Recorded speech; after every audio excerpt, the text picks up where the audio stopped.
Hello, this is Greg Berzinsky for Beardbrand, and today I'm joined by Ian McConnell.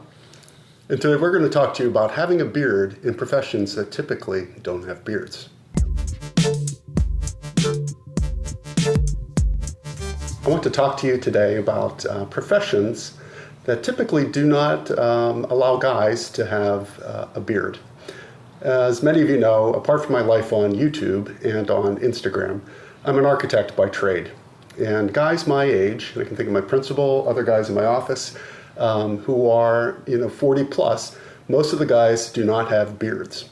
And that might have something to do with our clients. A lot of the clients we work for are more conservative, whether they be in managers of hedge funds or managers of country clubs.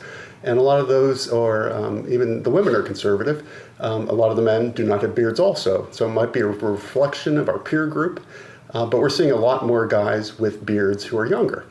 So if you are, say, post 30 years old, and you're working as an attorney or as a doctor, or have a job that's more professional in nature, you might not see a lot of beards in your profession.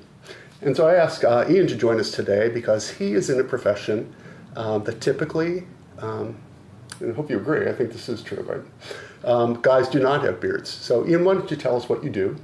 Yeah, I'm a pastor of a local church here in Philadelphia. And from your experience, just in looking at other pastors, well, first of all, how old are you? I'm 41. Yeah, so you're in that age where just a little older, so not to be young, confused with being a hipster or a young guy, where it seems to be more acceptable to have a beard, but representing an age, dare I say middle age? It's okay. I've come to grips with this. Where being a middle-aged guy, you might not have seen a lot of beards in your professional circle. Is that true? That's true. And as I even think about the network of churches that I'm a part of, there would be very few men my age who would be wearing a beard. Okay. So when did you decide to start growing a beard? I think I always enjoyed having some bit of facial hair. And it wasn't until, I think, maybe 5-6 years ago when beards started making a comeback that I said, this is the perfect window of opportunity for me to do what I've always wanted to do and see if I could grow out a full beard. Right, and a magnificent beard. You might recognize Ian from this video. We have a little clip up here and a link to that video where he had his hair cut by Bloke's Barbershop here in Philadelphia. Great haircut and a great beard trim. So absolutely. Check that out. You were able to start a beard and grow a beard, and as I said, magnificent at that. What do you think your peers think? And tell me about the congregation, what you think that your congregation thinks about you having a beard. Because I, worship in a church where not one single male on staff, whether they be pastoral or counseling or any of the elders, the deacons, not one single guy has a beard. Wow. So, fairly, it could be that particular church, but it might be more representative of clergy in the United States not to have a beard. Yes, well, our church would be in a very similar tradition as yours, and so I would agree that it wouldn't be the norm. But that wasn't always the case, right? So I think that men being bearded in the clergy profession was more prominent in the past. And so, really turn of the century. Oh, absolutely. Yeah, if you go back to about 1860 through about 1910, I just recently made a video about that, how through about 1910, a lot of men in America had beards, and it would have included the clergy. Absolutely. If you go back and look at some of what I would consider my heroes in my profession or role models in my profession, men like Charles Spurgeon and D.L. Moody, these were men who had a very prominent stature, and part of their feature was the beard. In fact, so some of the men I look up to in history are men who had really good beards. Right. But today, you don't have a lot of guys. If you were looking for a peer, is there any peer that you can think of that has a beard? Probably not exactly my age. Yeah. And so and I'm talking about more of on a national or international level, because you probably have peers that are younger than you, junior, who would sport a beard. correct? Correct. Yes. Yes. There would be some who, like myself, even though we don't fit in that younger age group, that have chosen to grow a beard, sport a beard. But I think you're right. It would be a minority. Okay. So what do you think your congregation thinks of this beard on you? And has anyone commented on it? Or do you get any kind of negative comments about your beard related to your profession? I have not. In fact, part of this issue is related to context. The context in which I serve here in the University City section of Philadelphia is made up of a lot of young professionals, a lot of students, and to be quite honest, they kind of think it's cool.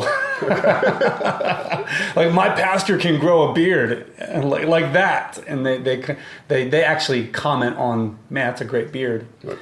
So your beard is in response then, probably not so much your peers, your age, but to the context, like you said. Exactly. Whereas I am going counter to the context that I not so much work in, but the clients that I serve. It's definitely counter for me. I mean, none of my clients sport facial hair. Right. Yeah. So it works to your advantage because you're actually responding to your congregation in a way. Yes. But you're not wearing a beard for them, are you? I'm not. I love wearing a beard. I love a lot of things that maybe guys in my profession aren't necessarily known for really enjoying. I love fashion. I love men's grooming.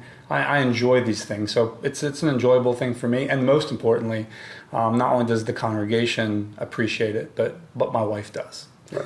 Well, that's great. We've made some videos about how your beard is not just for you sometimes, that it is often in a relationship with someone, and it's great when they can appreciate it also. So Absolutely. Tell us about your beard grooming regimen. Like, what do you do?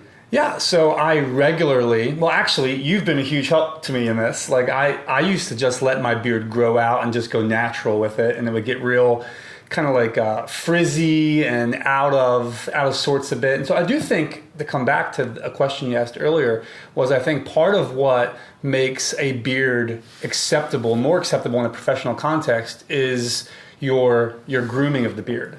I mean, if your beard looks well kept, if you take good care of it and it looks healthy and put together, then I think it's more received by those who would not be expecting you to be having a beard in your profession. So for me, grooming my beard, I do it because I think I need to, but I also enjoy it. And like I said, I learned from you.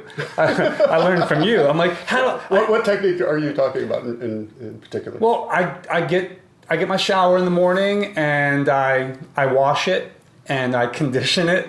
And then first thing I do when I get out of the shower is I do the Berzinsky technique. I get out the hairdryer and the roller brush and I dry that thing and I roll that thing out and get it in place. Then I take some styling balm, rub it get it nice and warm in my fingers, and I just put it in and get it in place, and I'm ready to go. Yeah. Doesn't take very long, but it's very important. So it doesn't take long for you. No. Some people have said, I don't want to do this dryer technique with a round brush. It seems like it takes too long.